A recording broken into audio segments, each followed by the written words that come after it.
I think the first time I drank was about 8 years of age, and I think it was like Christmas at home with my mum and dad, and friends came around, friends and family, and drank a few drinks, and someone might have said, "Oh, let him have a sip of that, boy," or you can have a sip of that. And I think after that, I wanted more of it, and I remember the drink would be hidden in the drinks cabinet, and I'd start taking bits, drinking out the bottle, small bits, and then worried that I'd get caught and topping the bottle up.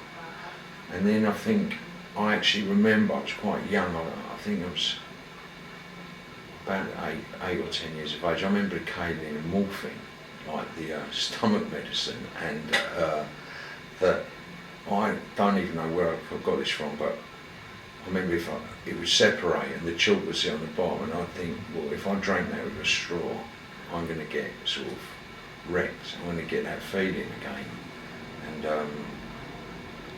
And then that just sort of, a lot of people where we lived, it was like the 70s, and sort of punk rock scene was about, and there'd be glue sniff. I just thought that they're doing it, I'll do it. I was kind of easily led, I think. And then, that was the first time I took glue, and I kind of enjoyed it. It just sort of tripping, really, seeing stuff. And then the first time I took cannabis was around that age, 13, 14 years of age, I think, staying with a friend who I went to private school with in Kensington, and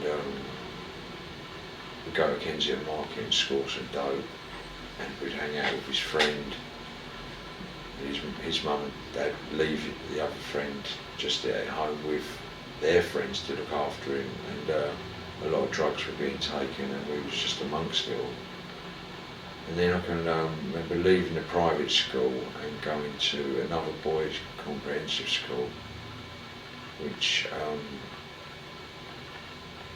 because I had access to, where I lived, there was a lot of estates, a lot of people sold drugs. I knew the children of the people who sold drugs. They would steal the drugs off their family, and I'd buy it and take it to school and sell it.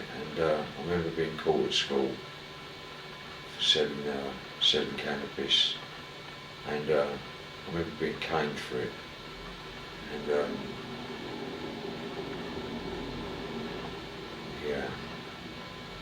kind of would do stuff. I would do stuff and get in trouble, but I didn't like taking the punishment. I can remember that.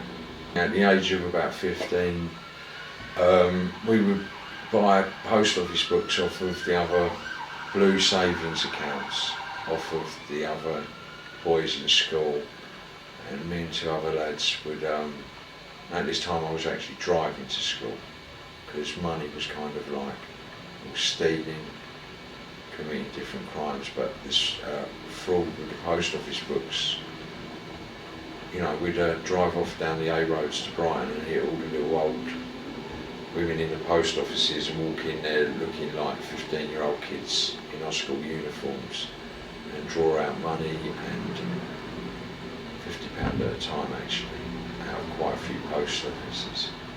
And that went on for quite a while. Well, we would do that every day for a period of time,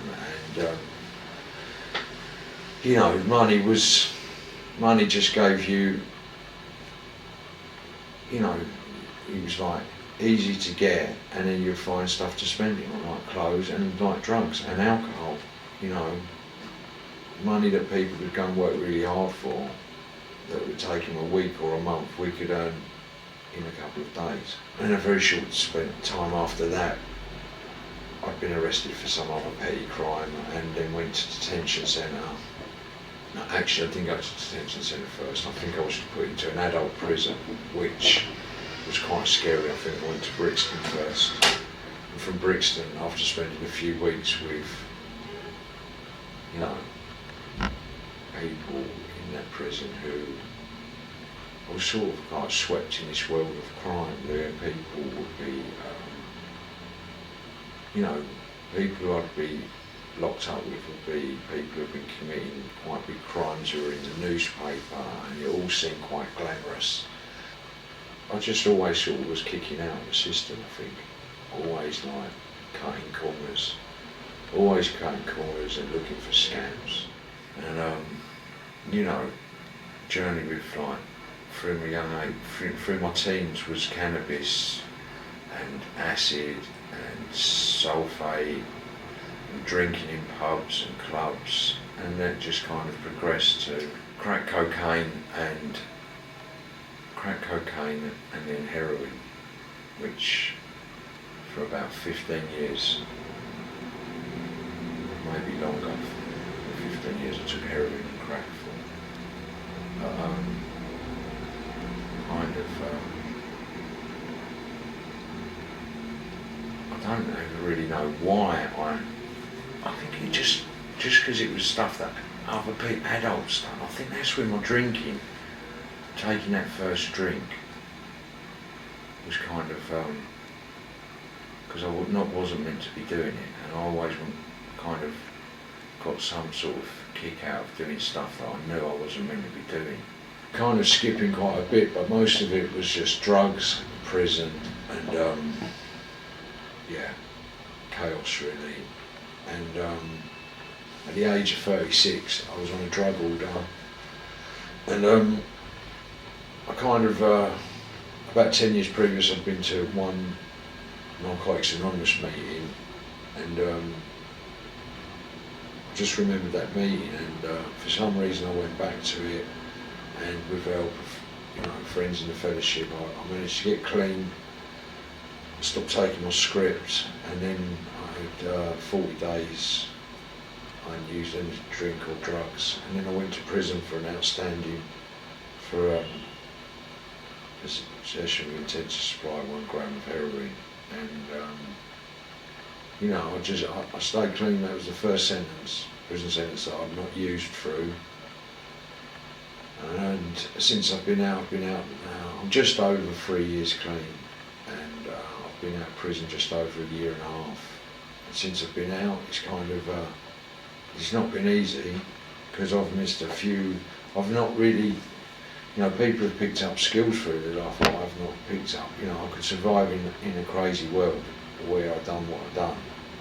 But in the real world, I haven't picked up skills, and it's been kind of difficult. And I've had a lot of support, and I've had to find some support. It's not always come via probation, prison people. I had to report to my prison license. I had to go and find out something, to get help from other places. It's kind of, kind of like to say as well, it's not really easy for people who come out of prison. Unless they've got someone to show them the way, they kind of slot back into their old life quite easy. But, I went to college, I listened to the people in meetings, and, I've got my children back in my life, which, I hadn't seen them or spoke to them for 3 years. And they know I'm there for them, and that's kind of hard, building a relationship up with, 12-year-old twins who, haven't really had their dad about for most of their life.